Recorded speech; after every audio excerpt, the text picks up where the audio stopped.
Ça a démarré il y a une dizaine d'années en Belgique, historiquement un net serveur autour de la vidéo. Et assez rapidement, ils ont fait ce pivot sur l'audio que j'ai trouvé très courageux il y a quelques années. Pour la petite histoire, ils ont vendu toute leur stack à Sticky Ads, qui a connu une belle aventure derrière en programmatique.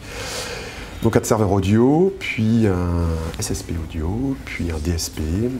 Ensuite, on a commencé à mettre en place une place de marché pour le contenu audio streamé, pour les podcasts.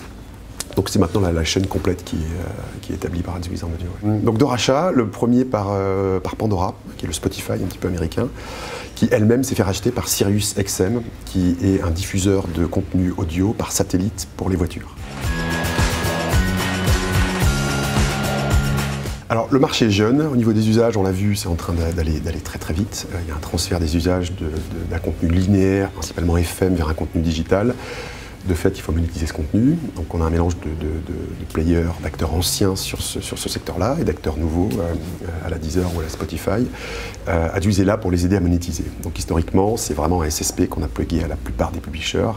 On a établi à ce jour qu'on a à peu près 80% de l'offre mondiale audio qui est disponible de manière digitale. Voilà. Et côté demande, on a aussi créé un DSP pour justement pouvoir programmatiser ces achats. J'ai passé 10 ans dans la vidéo en ligne et je revis un peu l'excitation des débuts. Il va se passer globalement la même chose. C'est-à-dire qu'au début, il y a les usages qui vont vers un nouveau média et ensuite il y a la monétisation. Là où c'est extrêmement intéressant, c'est que tous les écueils qu'on a pu voir sur la vidéo, la brand safety, le contenu généré par les utilisateurs, les adblockers, le bot de trafic, les copyrights, tout ça est complètement absent de la chaîne de l'audio. Bon, les éditeurs peuvent choisir de rendre ces contenus payants ou gratuits et monétisés par de la publicité. On est sur des formats classiques audio qui peuvent être des 15 ou 30 secondes, donc c'est principalement basé sur un format CPM. Alors, il y a une écriture spéciale pour l'audio qui est très intéressante. Au début, on a vraiment retrouvé des spots de la FM qu'on retrouvait en audio, quelque part, alors qu'on n'est pas nécessairement dans les mêmes usages. On va écouter de la FM avec son casque lorsqu'on court, lorsqu'on travaille. On va avoir une écoute aussi qui est très branchée podcast. Donc on est sur un ton qui est beaucoup plus calme, qui est beaucoup plus court et peut-être parfois un peu moins incisif qu'une pub qu'on entend à la FM, beaucoup moins promotionnelle. Donc oui, il y a une écriture qui est en train de s'établir sur le contenu digital au niveau publicitaire. Les GAFA sont déjà bien présents. En effet, une partie des podcasts est écoutée via Apple, même si ça n'est pas majoritaire, contrairement à ce que l'on peut penser. On écoute aussi son contenu via Amazon, donc ils sont quelque part déjà présents. Après, tous nos clients, RTL, BFM, Énergie, Deezer et autres, sont présents, sont bien présents. Nous, on les outille de A à Z pour la monétisation. Donc on est sur un secteur qui n'est pas du tout trusté par les GAFA à date.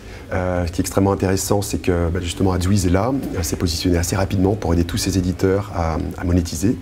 Ça va être un enjeu crucial à terme, que ce soit des pure players à nouveau ou des éditeurs historiques, de rentabiliser leurs investissements qu'ils sont en train de faire sur ce secteur-là. À terme, les publicités interactives sur les enceintes connectées, les publicités générées par de l'intelligence artificielle, sur lesquelles on est en train de faire des premiers tests, vont arriver à très massivement, ou même la DCO qui va être générée aussi de manière purement par l'intelligence artificielle va être là. Donc on l'a vu dans les chiffres de SRI, plus 34% de croissance sur les investissements. Le marché va être gigantesque, le marché est de plus en plus sonore, le marché est de plus en plus orienté vers l'audio. Le son est le premier item utilisé maintenant sur son téléphone, devant la vidéo, depuis l'année 2019. Je suis sûr que si on se revoit d'ici 3-4 ans, on aura des chiffres qui seront assez similaires à ceux de la vidéo. On est déjà sur les mêmes CPM, on va être sur les mêmes usages, il n'y a aucune raison que les investissements ne suivent pas de la même manière.